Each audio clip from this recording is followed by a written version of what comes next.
ವರ್ಷಗಳ ಅಂಕಿ ಅಂಶಗಳನ್ನ ಕೂಡ ನಾವು ವಿಶ್ಲೇಷಣೆ ಮಾಡಿದ್ವಿ.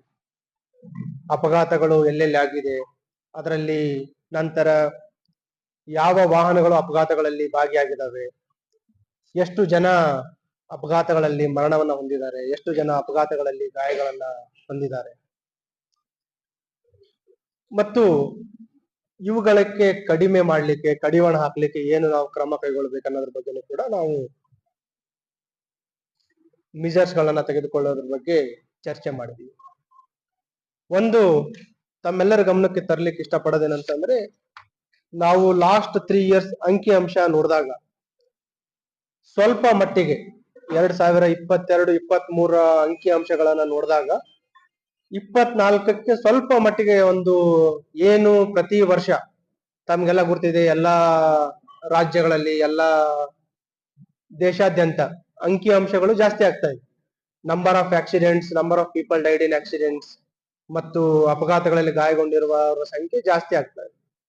ನಮ್ಮ ಈ ಕಳೆದ ಒಂದು ವರ್ಷ ಪ್ರೀವಿಯಸ್ ಇಯರ್ ಕಂಪೇರ್ ಮಾಡಿದ್ರೆ ನಂಬರ್ ಆಫ್ ಫ್ಯಾಟಲ್ ಆಕ್ಸಿಡೆಂಟ್ಸ್ ಒಂದು 4ರಿಂದ 5 ಒಂದು ಸ್ವಲ್ಪದ ಮಟ್ಟಿಗೆ ಒಂದು ಕಡಿವಾಣ ಹಾಕ್ಬೇಕಾಗಿತ್ತು. First of all to put brake, ಏನ್ ಇನ್ಕ್ರೀಸ್ ಆಗ್ತಿತ್ತು ಅದನ್ನು ಬ್ರೇಕ್ ಹಾಕ್ಬೇಕಾಗಿತ್ತು. ಅದಕ್ಕೆ ನಾವು ಒಂದು ಲೆವೆಲ್ಗೆ ಯಶಸ್ವಿ ಆಗಿದ್ದೀವಿ. ಮತ್ತು ಅದನ್ನ ಸ್ವಲ್ಪ ಮಟ್ಟಿಗೆ ಒಂದು 5 to 10% ಕಡಿಮೆ ಮಾಡ್ಲಿಕ್ಕೆ ಕೂಡ ನಾವು ಯಶಸ್ವಿ ಆಗಿದ್ದೀವಿ. Both in number of accidents, number of people died in injured in accidents. ಅದನ್ನ ಇನ್ನೂ ಸ್ವಲ್ಪ ಪರಿಣಾಮಕಾರಿಯಾಗಿ ನಾವು ಮಾಡಲೇಬೇಕಾಗಿದೆ. ಅದು ನಾವು ಯಶಸ್ವಿ ಆಗ್ಬೇಕಾದ್ರೆ ಈ ಸಂಚಾರಿ ನಿಯಮಗಳ ಪಾಲನೆ ಅದು ತುಂಬಾ ಶಿಸ್ತಿನಿಂದ ಕಾರ್ಯರೂಪಕ್ಕೆ ತರಬೇಕಾದ ಒಂದು ಅವಶ್ಯಕತೆ ಇದೆ. ಆ ಹಿನ್ನೆಲೆಯಲ್ಲಿ ಈಗ ನಾವು 3 ಸ್ಪೆಷಲ್ ಡ್ರೈವ್ಸ್ ಗಳನ್ನ ಈಗ ಆರಂಭ ಮಾಡಿದ್ವಿ ಲಾಸ್ಟ್ 1 week ಅಲ್ಲಿ.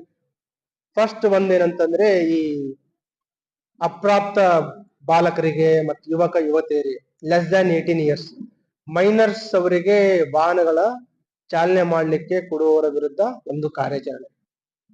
ಎರಡನೇದು, ಏನು ಸಿಗ್ನಲ್ ಜಂಪ್ ಮಾಡ್ತಾ ಇದ್ದಾರೆ, ರೆಡ್ ಸಿಗ್ನಲ್ ಅನ್ನ ಜಂಪ್ ಮಾಡುವಂತರ ವಿರುದ್ಧನೂ ಕೂಡ ಕಾರ್ಯಾಚರಣೆ.